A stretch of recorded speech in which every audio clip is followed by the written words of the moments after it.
The Enigmatic Life of Jim Colosimo, 11 Shocking Facts You Never Knew.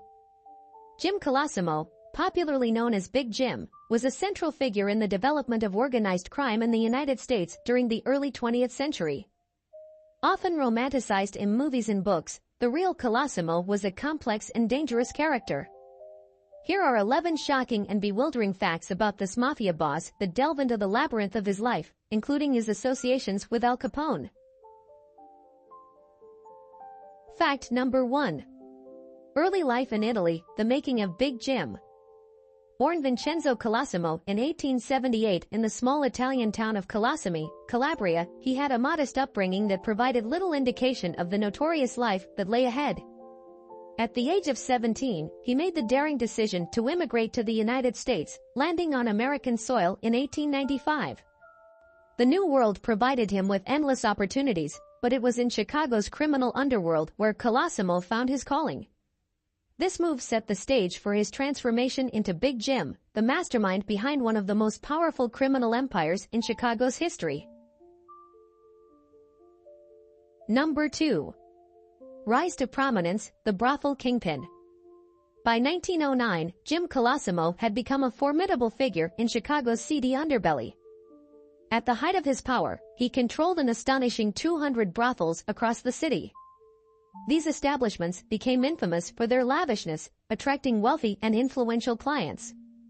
Reports indicate that Colosimo was raking in a staggering $50,000 a month from these operations alone.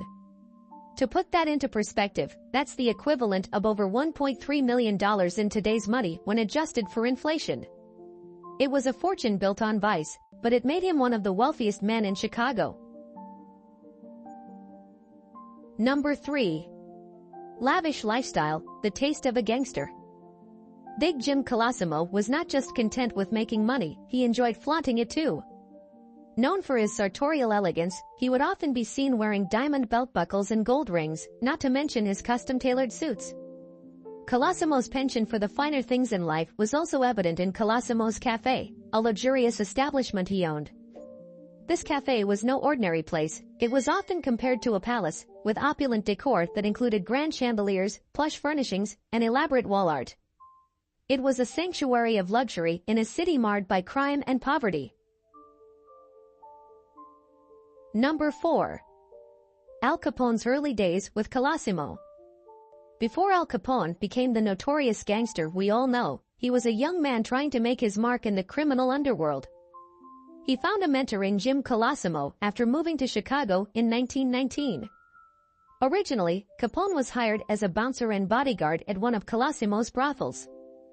This early association laid the foundation for Capone's understanding of organized crime, particularly the business structures and political connections that were crucial in those days. Some even speculate that Capone had a role in the assassination of Colosimo, though this has never been definitively proven. This early employment not only benefited Capone's criminal education but also served as a launchpad for his subsequent rise to infamy. Number 5. His first marriage was arranged, ties that bound and separated. Jim Colosimo was married for the first time at the tender age of 17 in an arranged union with Victoria Moresco. While the marriage ultimately ended in divorce, Victoria would go on to play a pivotal role in Colosimo's burgeoning criminal enterprise. She was not just a wife but also a partner in crime, contributing to the operations and the expansion of his empire. Their separation didn't diminish her influence. Instead, it provided a fascinating look into how personal and professional lives can intertwine, even in the underworld. Number 6. Politically connected, friends in high places. Jim Colosimo wasn't just a force to be reckoned with in the criminal underworld, he had influential allies in the political sphere as well. Two key figures in this unholy alliance were Bathhouse John Coughlin and Michael Hinkie Dinkena, both notorious Chicago politicians known for their corrupt practices. This political connection wasn't merely casual. It granted Colosimo a level of immunity and protection that helped him expand his empire even further. Having such influential friends meant that law enforcement was often kept at bay, allowing him to operate his brothels, gambling dens, and various other enterprises with relative impunity. Number 7. feud with Dino Banyan, a rift that shook Chicago. Colosimo's influence in Chicago was not without its challenges. One of his most notable rivals was Dino Banyan, an influential Irish-American gangster and a leading figure in the North Side Gang. This enmity wasn't just personal, it led to a series of conflicts that had a ripple effect across the entire Chicago underworld. Whether it was turf wars, attempted assassinations, or battling for control over lucrative rackets, the Colosimo-Banyan feud escalated tensions in the city, contributing to an atmosphere of constant danger and volatility. Number 8. Assassination in 1920, the mysterious end to a criminal reign. On May 11, 1920, Jim Colosimo met an abrupt and violent end when he was assassinated inside his own sanctuary, Colosimo's Cafe. He was shot and killed in a private dining room, and the murderer was never caught. While the murder remains officially unsolved, many theories circulate around Colosimo's death. One prevalent belief is that his assassination was linked to his reluctance to enter the lucrative bootlegging business following the onset of Prohibition. In a world where the failure to adapt can be fatal, Colosimo's hesitation might have cost him his life. Number 9. Rivalry with Al Capone, when protégés turn foes. Al Capone, who would later become one of the most infamous gangsters in American history, initially worked for Jim Colosimo as a bouncer and enforcer. However, it's widely speculated that Capone was involved in, or at least benefited from, Colosimo's assassination.